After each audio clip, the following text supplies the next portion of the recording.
नमस्कार मित्रों, स्वागत है आप सभी का हिंदी आलोक यूट्यूब चैनल पर। एलटी ग्रेड की जो प्रारंभिक परीक्षा थी उसकी उत्तर कुंजी आ चुकी है आधिकारिक, और अब तैयारी है मेंस की। मैंने एक वीडियो के माध्यम से अनुमानित कट ऑफ का एक वीडियो जारी किया था जिसको लगभग 10,000 लोगों ने देखा है। यदि आपने उसे नहीं देखा है तो आप उसे देख लीजिए। मैं डिस्क्रिप्शन में जो है उसका लिंक शेयर कर दूंगा उस वीडियो का, तो आप उसे जरूर देखिए। और यदि आप उस कट ऑफ में आते हैं तो दूसरा पड़ाव ये है कि आप लग जाइए कि मेंस की तैयारी कैसे करनी है। देखिए, मेंस की जो तैयारी है वो इस बात पे निर्भर है कि बेहतर उत्तर कैसे लिखें। आज का जो विषय है हमारा वो यही है कि बेहतर उत्तर कैसे लिखें। अब आपको पता होगा कि जो एलटी ग्रेड की मुख्य परीक्षा है उसमें जो, और देखिए, बेहतरीन उत्तर लिखने का जो ढंग होता है वो ये नहीं है कि हिंदी साहित्य के लिए अलग है, ज्योग्राफी के लिए अलग है, संस्कृत के लिए अलग है। सबके लिए लगभग सेम पैटर्न है। तो यदि आप एक विषय में आंसर राइटिंग की ड्राफ्टिंग बढ़िया सीख जाते हैं तो वह हर विषय में आपके काम आएगा। तो ये वीडियो सभी विषयों के लिए है, समान रूप से उपयोगी है। आज इस वीडियो ये इस जो ये विषय है इसे हम दो पार्ट में डिवाइड करेंगे। ये पहला पार्ट है, इसके बाद एक और पार्ट आएगा इसके बाद।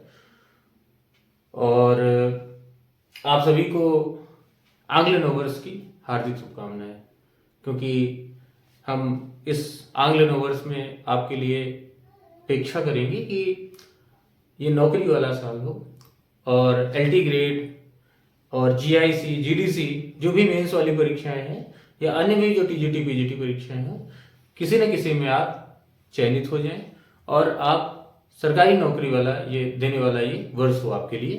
तो यही हमारी जो है शुभकामनाएं हैं आपके लिए इस वर्ष की।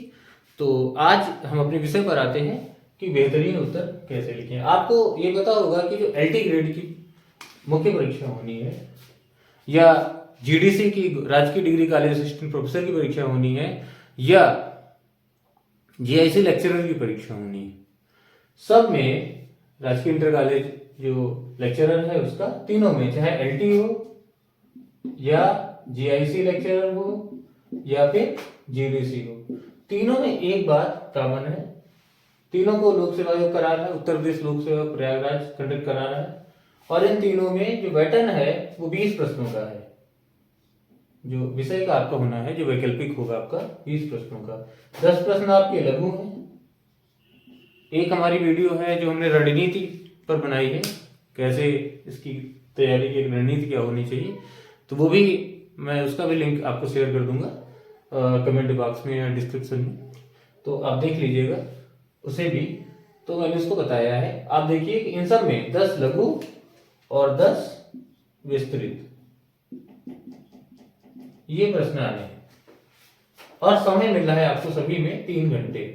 3 घंटे का मतलब है 180 मिनट। 180 मिनट में आपको लिखना है। लघु आपको 120 शब्दों का लिखना है और विस्तृत आपको लिखना है 200 शब्दों का। विस्तृत लिखना है आपको 200 शब्दों का, ये हमने बता दिया है उस वीडियो में। अब देखिए, अगर हम देखें तो 180 मिनट का मतलब यह है कि अगर हम विस्तृत में जो 200 शब्द लिखना है, 200 शब्द का मतलब हमने बताया है कि कुल 200 शब्द नहीं, 220 भी हो सकता है, 210 भी हो सकता है, 180 भी हो सकता है, चल जाएगा। और 120 शब्दों का मतलब 100 शब्द भी हो सकता है, 110 भी हो सकता है, 130 भी हो सकता है। मतलब राउंड फिगर, अनुमानता इतना हो, काउंट नहीं करना है। जो एक पृष्ठ मिलेगा आपको, मान लीजिए एक पृष्ठ हो गया आपका लघु, 120 शब्द मान लीजिए, 2 पृष्ठ लिख दिए तो विस्तृत होगी। अब देखिए, इसमें अगर हम 5 मिनट देते हैं एक प्रश्न को लघु लिखने में और विस्तृत उत्तरी में देते हैं 10 मिनट, तो मान लीजिए 10 मिनट के साथ तो 100 मिनट में आपके विस्तृत हो जाएंगे और 50 मिनट में आपके लघु हो जाएंगे। 150 मिनट हो गया आपका। तो इस हिसाब से देखा जाए और आप बढ़ा सकते हैं, जैसे कि आप मान लीजिए कि इसमें आप 12 मिनट फिर दे दीजिए। देखिए इसमें अगर आप 12 मिनट दे देंगे तो ये हो जाएगा आपका 120 मिनट, लगभग ये हो जाएगा 120 मिनट। और 60 मिनट आपका बचेगा। तो 60 मिनट में लगभग आप 5 मिनट भी अगर देंगे तो लगभग कवर हो जाएगा। 50 मिनट में 10 प्रश्न हो जाएंगे, 10 मिनट फिर भी एक्स्ट्रा बचेगा कि आपके पास समय हो। तो ये मान लीजिए 12 मिनट आप दे दीजिए लॉन्ग के लिए, एक प्रश्न के लिए, और लगभग 5 से 6 मिनट, 5 मिनट या 6 मिनट आप देंगे शॉर्ट के लिए। अच्छा है कि अगर 5 मिनट में हो जाए और विस्तृत जो है 12 मिनट में हो जाए। टाइम का मैनेजमेंट बहुत जरूरी है। देखिए अगर आपकी स्पीड नहीं होगी तो आपका पेपर छूट जाएगा, और अगर आपका क्वेश्चन छूटे, अगर आपके क्वेश्चन छूटे तो आपके सिलेक्शन की संभावना एकदम कम हो जाएगी या ना के बराबर हो जाएगी। तो प्रश्न तो छूटना ही नहीं चाहिए। और मेंस में उत्तर लिखने से पहले एक तैयारी ये होनी चाहिए कि आपकी लेखन की जो स्पीड है, गति है, वो तेज होनी चाहिए। 1 मिनट में कम से कम 25 शब्द आप लिखें, इतनी आपकी स्पीड हो। 20 से 25 शब्द कम से कम आप लिख रहे हो, तभी आप पूरा पेपर कर पाएंगे, अन्यथा छूट जाएगा। और यदि आपसे क्वेश्चन छूटे तो सिलेक्शन नामुमकिन हो जाता है। तो सबसे पहले तो यह है कि आप पहले स्पीड की तैयारी करिए कि हम स्पीड से लिखें। और इसका तरीका यह है कि न्यूज वगैरह जो आता रहता है वो आप लगा दीजिए और लिखिए, और देखिए आप कितना लिख पा रहे हैं, क्योंकि इसमें भी 2 से 3 महीने लग जाएगा आपको स्पीड लाने में। केवल स्पीड बहुत जरूरी है। आपका आता हुआ भी छूट जाएगा अगर आपकी स्पीड नहीं होगी। और आज के दौर में हमने बताया है कि सब कुछ मोबाइल से हो रहा है, तो लेखन बिल्कुल कम हो गया है। तो लेखन पर जोर दीजिए और स्पीड आप पहले गति लाइए। गति के बाद दूसरी बात ये आती है, जब हम रणनीति बना लेते हैं कितना कितना किसमें हम टाइम देंगे, उससे ज्यादा नहीं देना है। फिर बेहतर उत्तर कैसे लिखा जाए इसकी बात आती है। तो बेहतर उत्तर कैसे लिखें में सबसे पहले आता है कि प्रश्न में हमें यह देखना है कि अनावश्यक विस्तार नहीं होना चाहिए। पहली बात हमें देखनी है कि अनावश्यक विस्तार न हो। मतलब जितने शब्दों में डिमांड है, अगर 120 शब्दों में डिमांड है तो वह 130 तक हो जाए। इसलिए नहीं कि आपने 180 शब्दों में लिख दिया, 150 शब्दों में, उसमें आपका टाइम भी जा रहा है और एग्जामिनर जो परीक्षक है उसके मस्तिष्क में भी एक गलत इंपैक्ट पड़ता है कि आप निर्देश ध्यान से नहीं पढ़ रहे हैं। और तो सबसे पहले अनावश्यक विस्तार नहीं होना चाहिए। अनावश्यक विस्तार में हमें क्या देखना है, इसमें जो मोटी मोटी बातें ये हैं कि जो पूछा गया है, सबसे पहले आप प्रश्न पूछिए। प्रश्न जब देखें तो प्रश्न में ये देखें कि हमसे डिमांड क्या की गई, प्रश्न पूछा क्या गया है। इतना समय वहां नहीं होगा, प्रैक्टिस पहले से करके जाइए। लगभग 100-150 प्रश्नों के उत्तर लिख के जाइए, तब मेंस में पहुंचिए। स्पीड भी देखिए, उस स्पीड से आप लिख पा रहे हैं नहीं लिख पा रहे हैं। तो 3 घंटे का आप टाइम लेकर बैठिए, कितने कर पा रहे हैं कि नहीं कर पा रहे हैं। मॉक करिए, कम से कम 30-35 तो मॉक करके जाइए, तभी वहां पर छू पाएगा। तो अनावश्यक विस्तार में देखना है कि गैर जरूरी बातें नहीं लिखनी है, जो आवश्यक नहीं, जो पूछा नहीं गया हमें नहीं लिखना है। ठीक है। अब जैसे मान लीजिए प्रश्न आया है कि मान लीजिए पूछा गया कि देवनागरी लिपि, या जैसे पूछा गया कि खड़ी बोली हिंदी की भाषा वैज्ञानिक विशेषताएं बताइए। अब उसमें तो ये पूछा गया और आपने लिख दिया कि खड़ी बोली की जानकारी देने से पहले हमें जान लेना चाहिए कि भाषा क्या होती है। अब भाषा पर ही आपने 3-4 विद्वानों के चिंतकों के जो है वो लिख के, और लगभग 75 से 80% आपने अपना जो स्पेस था शब्दों का वो उसी में लगा दिया। और जो पूछा गया है खड़ी बोली की भाषा वैज्ञानिक विशेषताएं, वो आपने लिखा ही नहीं। तो इसका आपको ध्यान देना है कि जो डिमांड है प्रश्न में आप वो लिख रहे हैं कि नहीं लिख रहे हैं। और ये तब होता है जब आपने प्रश्न पढ़ा है, प्रश्न का उत्तर पढ़ा है और उससे मिलता जुलता पढ़ा है, लेकिन जो पूछा गया है वो उत्तर, वो प्रश्न नहीं आया है। जैसे मान लीजिए आपने भाषा के बारे में खूब पढ़ा है लेकिन खड़ी बोली की विशेषताएं नहीं पढ़ा है, तो आप सोचेंगे कि मैं जो मैंने पढ़ रखा है वही निकाल दूं, और आप अनावश्यक उस लालच में आके कि एग्जामिनर देख ले मैं कितना और कितना पढ़ रखा है मैंने, और इस में पढ़कर जो है जो पूछा गया है वो ना लिख के आप दूसरा कुछ लिखाएंगे, और या फिर जो पूछा गया वो कम लिखेंगे और जो नहीं पूछा गया वो ज्यादा लिखेंगे। इससे क्या होगा कि आपके मार्क्स बहुत कम आएंगे। तो इस तरह सिलेक्शन नहीं हो सकता लोक सेवा आयोग में। तो आप देखिए कि अनावश्यक विस्तार से आपको बचना है। अब प्रश्नों में कई बार होता है कि प्रश्न में एक ही बात पूछी जाती है, एक ही पक्ष होता है उसका, एक पक्षीय अगर प्रश्न है उसका उत्तर है तो वहां तो समस्या नहीं है, आप वो चीज लिखते चले गए। लेकिन कई बार होता है कि क्वेश्चन में कई पक्ष होते हैं, तो हमें ये बैलेंस बनाना पड़ता है कि प्रश्न में जो डिमांड है जितनी जिस पक्ष की, हम उस संतुलन के हिसाब से, उस बैलेंस के हिसाब से उत्तर लिख रहे हैं कि नहीं लिख रहे हैं। मान लीजिए सूरदास और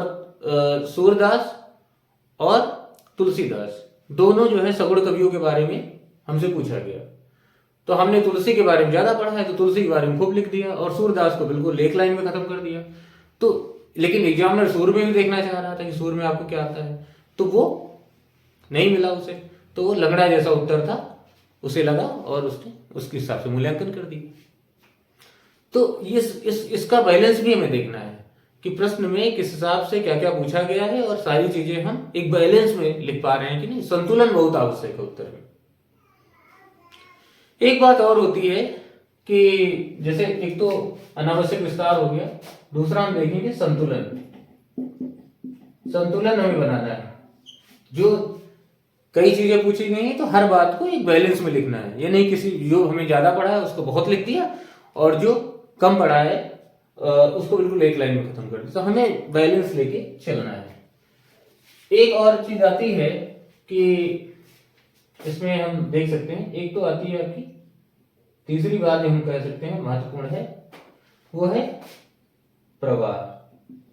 प्रवाह में देखिए फ्लो कैसा है आंसर का, आंसर राइटिंग का हमारा फ्लो का मतलब है कि जब आप आंसर राइटिंग कर रहे हो तो आंसर में आपके उत्तर में आपके पूर्वापर संबंध होना चाहिए। पूर्वापर संबंध क्या होता है? पूर्वापर संबंध होना चाहिए। पूर्वापर का मतलब है कि जो ऊपर का पैराग्राफ है और जो उसके बाद का पैराग्राफ है उनमें एक बॉन्डिंग होनी चाहिए, एक कनेक्शन होना चाहिए। ऐसा लगे परीक्षक को कि इस लाइन के बाद तो यही लाइन आनी चाहिए, इस पैराग्राफ के बाद तो यही पैराग्राफ आना चाहिए। ये सारी चीजें एक अच्छे उत्तर की होनी चाहिए। अगर बिल्कुल ऐसा लगेगा कि पहली बात आप कुछ लिख रहे हैं, दूसरी बात ऐसे लिख रहे हैं कि पहली बात से कोई कनेक्शन ही नहीं है, तो उसमें प्रवाह ढीला हो जाता है और वो बिल्कुल बैलेंस नहीं रहता आंसर। तो हमें ये भी देखना है प्रवाह कि हमारा उत्तर लिखने का जो फ्लो कैसा है। उसके बाद हम देखेंगे चौथी बात जो महत्वपूर्ण है उत्तर लिखने में आपको, वो होती है प्रामाणिकता। प्रामाणिकता से क्या तात्पर्य? प्रामाणिकता क्या? देखिए आप जैसे आपको जब भी उत्तर लिखना है लोक सेवा में तो आपको फेक बातें नहीं करनी, आपको हवाई बातें नहीं करनी है, आपको प्रमाण देना है। आपने अगर कोई बात कही है तो उस आधार पे आपको उसका प्रमाण देना पड़ेगा। जैसे मान लीजिए आप कबीर के बारे में लिख रहे हैं या सूर के बारे में लिख रहे हैं या तुलसी के बारे में लिख रहे हैं। मान लीजिए आप तुलसी के बारे में लिख रहे हैं और तुलसी का जो रामराज्य है उसको आप दिखा रहे हैं, तो जब तक आप उत्तरकांड में रामचरितमानस के उत्तरकांड से लेके रामराज से संबंधित जो उन्होंने लिखा है उसको कोट नहीं करेंगे, उसका उदाहरण नहीं देंगे, तब तक आपकी बात पुष्ट नहीं होती। कभी भी कोई बात आपको कहनी है, आप किसी की शिकायत भी कर रहे हैं तो आपको प्रूफ देना पड़ता है। बिना प्रूफ के कोई बात सारी हवाई होती है। तो आपको जो भी आप लिख रहे हैं डेटा उसके डेटा देना पड़ेगा। जैसे मान लो हमने कह दिया कि कबीर ने पाखंड का विरोध किया, तो पाखंड के विरोध किया तो उनके किस दोहे में ऐसा दिख रहा है? अगर कबीर ने जाति पाति की जो प्रथा है उसका विरोध किया तो कौन सा ऐसा दोहा है ना? सुवर्ण कलश सुरा भरा साधु निंदित होए। अगर आप इसका उदाहरण नहीं देंगे तो एग्जामिनर क्यों आपकी बात मान लेगा? एग्जामिनर कैसा लगेगा कि आपने बहुत मेहनत से पढ़ाई की है। तो आपको जो भी आप लिख रहे हैं, या मान लो आप नागार्जुन के बारे में लिख रहे हैं या किसी कवि के बारे में लिख रहे हैं, तो उसकी जो कविताएं हैं उससे संबंधित जो आप बात कह रहे हैं, उसको पुष्ट करने के लिए, उसको प्रूव करने के लिए आपको उनका उदाहरण भी देना पड़ेगा। और ज्यादा बेहतर होगा कि आप ये भी बताएं कि ये पंक्तियां उन्होंने अपनी इस पुस्तक में या इस कृति में जो इस वर्ष प्रकाशित हुई में कही है। तो इससे प्रामाणिकता आएगी। प्रामाणिकता केवल हिंदी में नहीं, अब जैसे आप ज्योग्राफी का आंसर राइटिंग कर रहे हैं, तो ज्योग्राफी में अगर आप मैप नहीं बनाएंगे, आप चित्र नहीं बनाएंगे, तो फिर कोई मतलब नहीं है। आपको समझाना है तो आप जब तक मैप बना के उसको नहीं समझाएंगे, तब तक एग्जामिनर की समझ में नहीं आएगा कि जो आप बात कह रहे हैं वो आप समझ रहे हैं कि नहीं, आप समझा नहीं पा रहे हैं इसका मतलब। इसी तरह अगर आप पॉलिटिकल साइंस सिविक्स में लिख रहे हैं, तो आपको ये देखना पड़ेगा कि अगर आप कोई बात कह रहे हैं तो वो आप संविधान के आर्टिकल का आप उदाहरण दे रहे हैं कि नहीं दे रहे हैं, कि कहाँ ये बात लिखी गई है। अगर तो ये सारी चीजें हैं प्रामाणिकता के अंतर्गत आती हैं। तो आपका उत्तर जितना ज्यादा प्रामाणिक होगा उतना ज्यादा उसकी वैल्यू बढ़ जाएगी और उतना अधिक आपको अंक मिलेगा। फिर एक बात आती है इसमें, भाषा। भाषा कैसी? देखिए, जो आप भाषा लिखेंगे बिल्कुल जैसे हम बोल रहे हैं या काम चलाऊ भाषा ऐसी नहीं लिखना है। लोक सेवा आयोग आपसे डिमांड करता है, आप एक अधिकारी बनने जा रहे हैं, तो आपकी जो भाषा होगी वो स्टैंडर्ड होनी चाहिए। स्टैंडर्ड का मतलब इतनी टफ भी नहीं होनी चाहिए, लेकिन ऐसी होनी चाहिए जैसे अरबी फारसी के प्रधान जो हिंदुस्तानी है, इसका प्रयोग बहुत ना करिए। आप जो है तत्सम प्रधान संस्कृत के शब्दों का जिसमें बाहुल्य होता है, ऐसी भाषा का प्रयोग करिए। और जो सरल शब्द हैं आप ले सकते हैं, लेकिन बहुत कठिन शब्दों का प्रयोग ना करिए। लेकिन अरबी जैसे मान लो इंतजार लिखना है, तो इंतजार ना लिखिए, प्रतीक्षा लिखिए, ठीक है। और जैसे आपको इंतजार है तो प्रतीक्षा लिख दीजिए। और अंदाजा, तो अंदाजा की जगह आप अनुमान लिखिए। तो इस तरह के शब्दों का प्रयोग करिए जो संस्कृत निष्ठ हिंदी के हैं, मतलब तत्सम वाले शब्दों का अधिक से अधिक प्रयोग करिए भाषा में।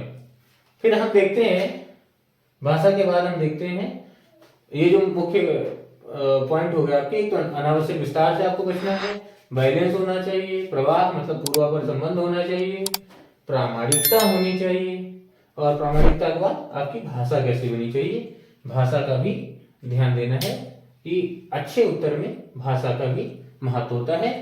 छठा अगर हम एक महत्वपूर्ण पॉइंट माने तो लेख। आपका लेख कैसा है, आपकी राइटिंग कैसी है।